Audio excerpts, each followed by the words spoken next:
Hi guys, Serena Smith here, and the notable poetry NCTE book that I chose is called Jazz Day. The author is Roxanne Orgill, illustrated by Francis Vallejo, published by Candlewick. Copyright date of 2016. The genre is nonfiction poetry. There's 66 pages, and this book is good for children ages 8 through 12.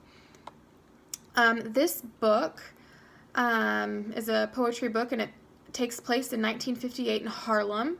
It talks about how musicians gather together for a photograph taken by the famous Art Kane from Esquire magazine. The book has 21 different poems telling this story. It talks about the musicians and the neighborhood children. A famous musician is Thelonious Monk and Count Basie, I'm not sure how to quite say that, when they were just getting started. And then it also includes biographies of several of the 57 musicians that came to be in this photograph, which I'll show you the picture in just a second.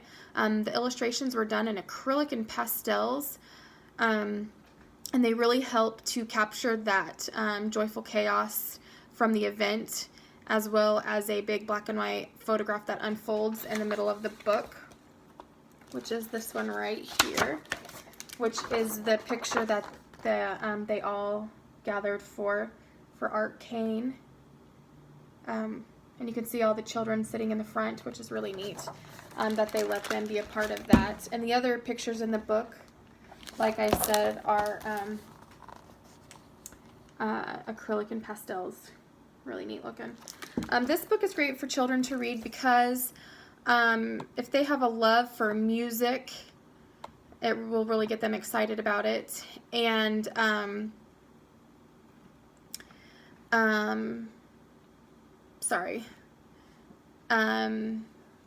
it also, the photography and illustrations in the book it has a great job of capturing the amazing pictures while telling this story. So if you're really into photography and stuff, this is a great book to read as well, not just for the music part of it. After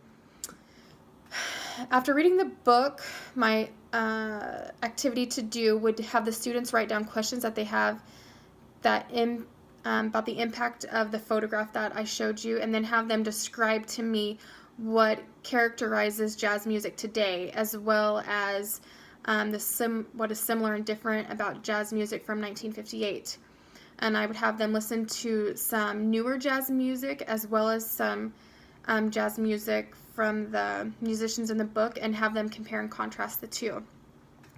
And this book, Jazz Day, also compares to the book called Freedom in Conga Square by Carolyn Boston Weatherford, and that book is also a poetry book that talks about African Americans, the history of them, and finding hope and joy in different difficult circumstances. And the illustrations in that book are also acrylic paintings with bright colors to help tell the story.